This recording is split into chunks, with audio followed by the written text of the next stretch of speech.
नमस्कार, आप देख रहे हैं न्यूज़ 24x7 पर दिन भर की 25 बड़ी खबरें।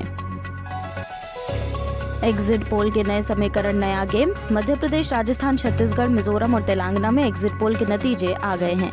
एमपी, राजस्थान और छत्तीसगढ़ में जहां सत्ताधारी पार्टी दोबारा सरकार बनाती नजर आ रही है, वहीं तेलंगाना और मिजोरम में परिवर्तन होता दिख रहा है।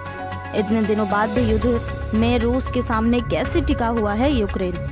ये एक बहुत बड़ा सवाल सामने आ रहा है कि रूस यूक्रेन के बीच करीबन 650 दिनों तक लड़ाई जारी होने के बाद भी यूक्रेन उसके सामने कैसे खड़ा है। पहले कहा जा रहा था कि यूक्रेन कुछ दिनों में ही रूस के आगे अपने घुटने टेक देगा, लेकिन जिस देश की आर्थिक व्यवस्था से लेकर सैन्य ताकत रूस से कई गुना कम हो, वो आखिर कमजोर क्यों नहीं हो रहा है?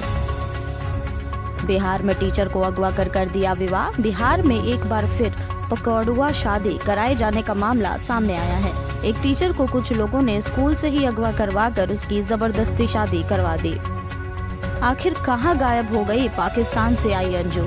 जी हाँ, पाकिस्तान से आई अंजू ना तो अपने पति और ना ही अपने पिता के घर पहुंची है।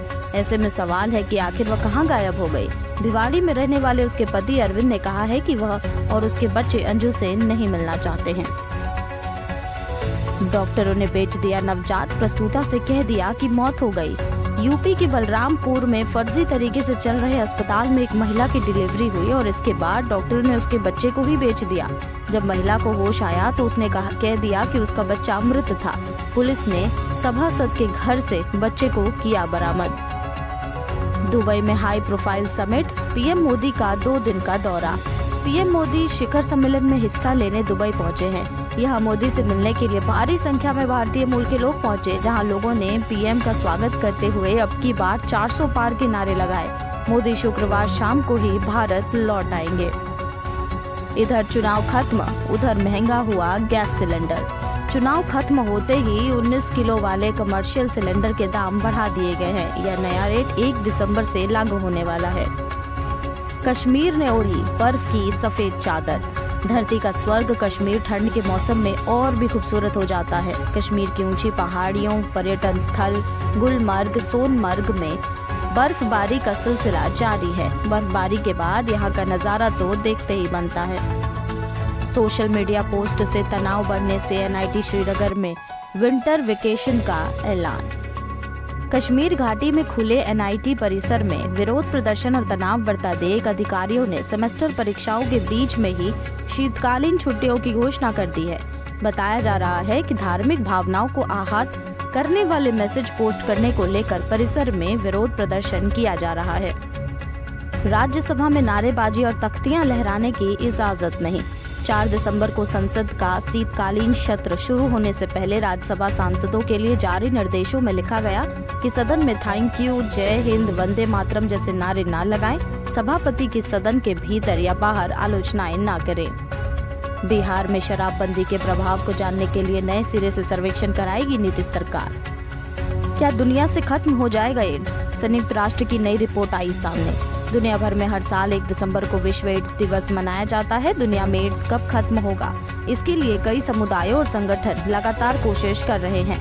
इसको लेकर संयुक्त राष्ट्र की एक नई रिपोर्ट सामने आई है, जिसमें कहा गया है कि 2030 तक एड्स पर पूरी तरह से काबू पा लिया जाएगा। कोटा में फंदे पर झूल गई नीट की छात्रा। सुसाइड से कुछ देर पहले की थी पिता से बात। कोटा में छात्रा ने सुसाइड से कुछ देर पहले अपने पिता से बात की थी। पिता के दोबारा कॉल करने पर उसने कॉल का जवाब नहीं दिया।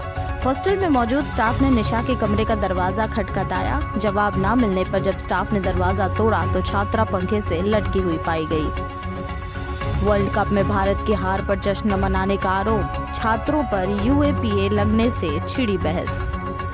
मायावती ने किया बड़ा ऐलान, कहा अपने बलबूते पर चुनाव लड़ने के फैसले पर कायम है। उन्होंने केंद्र के किसी भी पार्टी को बहुमत न मिलने की संभावना भी जताई है।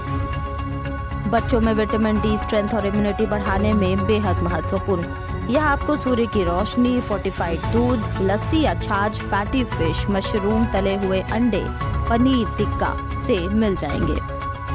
दिल्ली एयरपोर्ट पर पहुंचे सिलक्यारा सुरंग से निकले मजदूर, चेहरे पर दिखी घर जाने की खुशी। क्या लोकसभा चुनाव के चलते भारत से बाहर होगा आईपीएल 2024 का आयोजन? दरअसल भारत में अगले साल होने वाले लोकसभा चुनाव के चलते आईपीएल 2024 के आयोजन को लेकर अनिश्चितताएं बनी हुई है।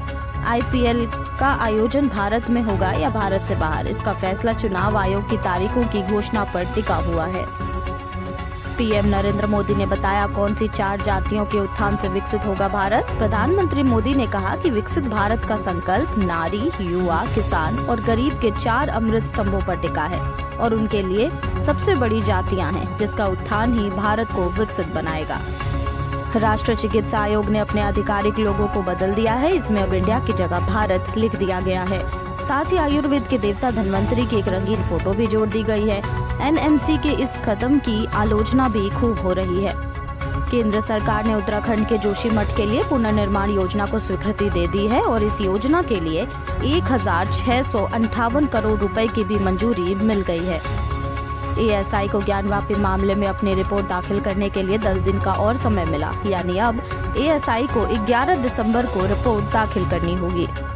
पाकिस्तान के पूर्व प्रधानमंत्री नवाज शरीफ को चुनाव से पहले मिली बड़ी राहत। पाकिस्तान के पूर्व प्रधानमंत्री नवाज शरीफ को चुनाव से पहले बड़ी राहत मिली है। पाकिस्तान की एक शीर्ष न्यायालय ने उन्हें एवनफील्ड भ्रष्टाचार मामले से बरी कर दिया है। बीएसएफ का 59वां स्थापना दिवस आज हजारीबाग के मेरू स्थित सीमा सुरक्षा बल प्रशिक्षण केंद्र में होगा आयोजन। एनटीए ने जेईई मेन 2024 एग्जाम के जनवरी सेशन के आवेदन तिथि बढ़ाई। अब आवेदन की तिथि को बढ़ाते हुए 4 दिसंबर कर दिया गया है। खबरों का सिलसिला यहीं समाप्त होता है। देश दुनिया की बड़ी खबरें लेकर कल हम फिर हाजिर होंगे। तब तक देखते रहिए News 24/7।